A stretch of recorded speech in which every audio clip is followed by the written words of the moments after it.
ఎక్కడి నుంచి వస్తున్నారండి? విశాఖపట్నం పెందుర్తి నియోజకవర్గం నుంచి. ఏంటండి మరి పవన్ కళ్యాణ్ గారు పార్టీ పెట్టి సుమారుగా ఒక 12 సంవత్సరాలు అయితే అవుతుంది. ఆవిర్భావ సభ కూడా పెట్టారు ఈరోజు. మరి ఆయన ముఖ్య ఉద్దేశం ఏంటి? ఆయన ఎన్నిక పాలిటిక్స్లోకి వచ్చేటప్పుడు ఏదైతే నినాదంతో వచ్చారో ఇప్పుడు ఆయన గెలిచిన తర్వాత ఒక అధికారంలో వచ్చిన తర్వాత కూడా పార్టీ అదే నినాదంతో ముందుకెళ్తుందంటారా? వెళ్తుంది కంపల్సరీగా. ఎందుకంటే పవన్ కళ్యాణ్ అన్న ఎలా చెప్తే అదే చేస్తాడు మాట. కానీ ఎప్పుడు కూడా పార్టీ 12 సంవత్సరాలు బట్టి మేము ఇప్పుడు వరకు 11 సంవత్సరాలు ఎంతో కష్టపడి పార్టీని ముందుకు తీసుకెళ్లి ఓడిపోయినా సరే పవన్ అన్న వెనక్కి తగ్గలేదు. అతని వెనకతల మా వీర మహిళ అయినా జన సైనికులైనా సరే తగ్గకుండా అతన్నే నమ్ముకొని ముందుకు సాగుతున్నాం. ఇప్పుడు పార్టీ గెలిచిందని కాదు, పార్టీ గెలవక ముందు కూడా మేము ధర్నాలని ఏదైనా వెనక్కి తగ్గకుండా జనసేన వీర మహిళలంటే అన్నే వెనకతలు మేము ఉన్నాం. ఇప్పుడు గెలిపించుకున్నాం కనుక ఈ రోజు మేము పండగ వాతావరణంలో ఈ పండగ చేసుకోవడానికి విశాఖపట్నం నుంచి వచ్చాం. ఇక్కడికి పెందుర్తి నియోజకవర్గం కాదండి, ఎండలు చూస్తేనేమో ఎండ కాదు, అగ్నిదేవుడి కిందకి వచ్చి మా ఎదురుగా ఉన్నా సరే మా పవనాల కోసం కంపల్సరిగా మేము వస్తాం. మరి పవన్ కళ్యాణ్ గారిని గతంలో రోజా గారు అసెంబ్లీ గేటు కూడా తాగినాం అనేసి మాట్లాడారు. రోజా వల్ల అసలు ఏమీ అవదమ్మా. రోజా గారు అలా చెప్తారు అంతే తప్ప గేట్ దాటనివ్వలేను అనేసి అన్నారు కదా. అందుకే వాళ్ళకి చెప్పండి పవన్ కళ్యాణ్ గారు ఎమ్మెల్యే కాదు కాబోయే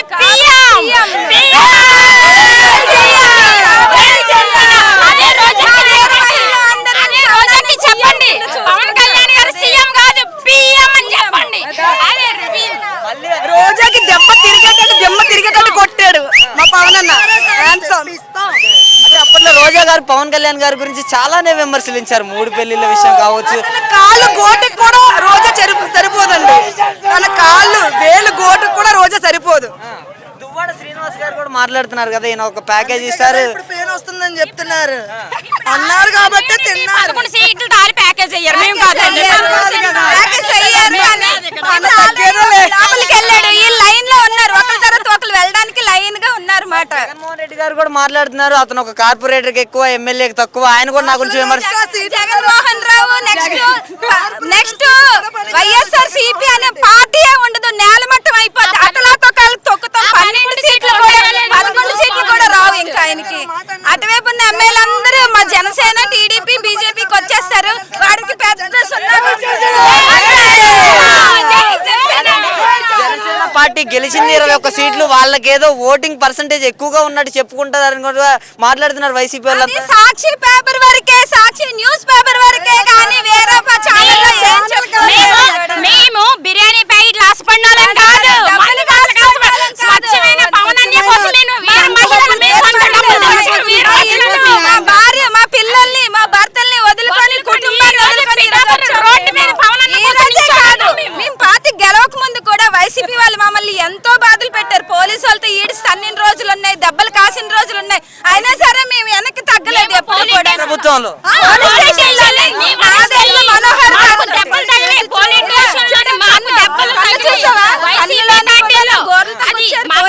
జైల్లో పెట్టించి వైసీపీ పార్టీ మమ్మల్ని చేసి ఎక్కడ మేము తగ్గేదేలే. పవనాన్ని కోసం జైలు ఆయన ఖచ్చితంగా. ఆయన ఒక సినీ హీరో, ఆయన ఒక యాక్టర్, అంతేకాకుండా ఒక మంచి వ్యక్తి ఆయన. పవన్ కళ్యాణ్ తో మాకు ఎవరికి ఫోటోలు లేవు. ఆయన మేము డైరెక్టర్ గా చూడలేదు, కానీ ఆయన చెప్పే ప్రతి మాటలో నిజాయితీ ఉంది కాబట్టి ఈ రోజు మీ గడపల దాన్ని బయటకు వచ్చాం.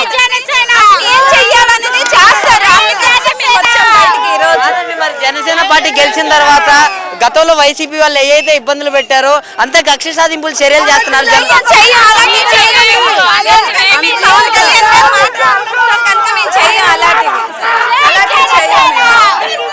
అంటే ఫైనల్ గా ఇంకా జగన్మోహన్ రెడ్డి గురించి చెప్పాలంటే ఏం చెప్తారు? జగన్మోహన్ రెడ్డి అన్నవాడే లేదు. 11 సీట్లు కూడా వెలుగంటూ లేకుండా చీకట్లోకి వెళ్ళిపోతాడు. కొడాలి నాని సంగతి ఏంటంటారు? బయటికి ఎందుకని రావట్లేదు అంటారు? కొడాలి గొడ్డలతో పొడిచేస్తారని భయపడిపోయి ఆడు లోపల ఉండి పెట్టి కొడాలి నాని. అందుకని చెప్పి నాని కావచ్చు, కొడాలి నాని కావచ్చు, ఎవరు రారు. మొరిగే కుక్క కరవదన్నట్టు వాళ్ళు ఇంకా బయటకు రాలేరు, మమ్మల్ని ఏం చేయలేరు అంతే. గతంలో అయితే మీకైతే ఇబ్బందికరంగానే కొనసాగింది గత 5 ఏళ్ళు.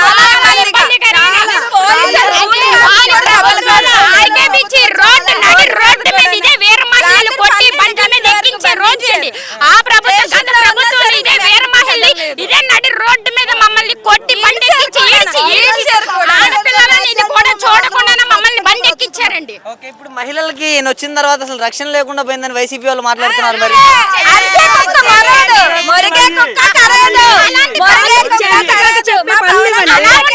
అలా మహిళలకి రక్షణ లేకపోతే మేము ఇంతవరకు ఎందుకు వస్తాం? ఎలా వస్తాం మేము? మమ్మల్ని పంపిస్తారా? మహిళలకి రక్షణ లేదని మీరు అన్నారే, ఈ రోజు ఇదే మహిళలు అర్ధరాత్రి వార్డు నుంచి ఫోన్ వచ్చిన ప్రతి ఒక్క కష్టం వచ్చే మహిళల దగ్గరికి మహిళలే వెళ్తున్నారు. నాయకులు కాదు, మేము వేరే మహిళలు వెళ్ళి ఆ ప్రాబ్లం సాల్వ్ చేస్తున్నాం. నాయకులు మేము రానట్లే, మా నాయకుల పట్ల మేము వెళ్ళి చేస్తున్నాం. అది మా జనసేన పార్టీలో, వేరొక పార్టీలో కాదు. ఉంది, మనం ఏం మాట్లాడినా కూడా మనకి చెల్లుబాటు అవుతుంది. ఒకవేళ పార్టీ మారితే తర్వాత వాళ్ళు ఎవరిని ఇబ్బంది పెడితే అప్పుడు పరిస్థితి ఏంటంటే ఆల్రెడీ మేము ఈ జనసేనని ఎన్నుకొని మేము గడప దాటి బయటకు వచ్చేటప్పటికే మా ఇంట్ల మీదకి రావడం, మనుషుల్ని పంపడం, రౌడీ షీటర్లు రావడం, కొట్టడం, పిల్లల్ని మమ్మల్ని వేధించడం అన్ని జరిగాయి. మీకు ఒకటి చెప్పాలా, ఈ రోజు గడప దాటి ఎందుకు ప్రాణాలు తెగించి పవన్ కళ్యాణ్ గారి కోసం మేము వచ్చాం. మేము చచ్చామనుకొని ఇప్పుడు వచ్చాం. మేము పుట్టాం, మేము చచ్చామనుకుని ఇందులోకి వచ్చాం. ఈ రోజు మేము పుట్టిన రోజు వేడుకలు ఇవి. మా పార్టీ గెలుపు, మా పవన్ స్టార్ జన్మదిన మేము చేసుకోవడానికి ఇక్కడికి వచ్చాం. పార్టీ పెట్టి సుమారుగా 12 సంవత్సరాలు అయింది. వాళ్ళు గెలిచింది 21. వాళ్ళు చెప్పుకునేదేదో 150 సీట్లు వచ్చినట్టు మాట్లాడుకుంటారు అనేసి కూడా వైసీపీ వాళ్ళు మాట్లాడుతున్నారు కదా. ఆరిపోయే దీపానికి వెలుగెక్కువ అంటారు. సేమ్ జగన్మోహన్ రెడ్డి చెప్పుకొని ఆలి డప్పాలు కొట్టుకోవడం తప్ప అది సాక్షిలోనే.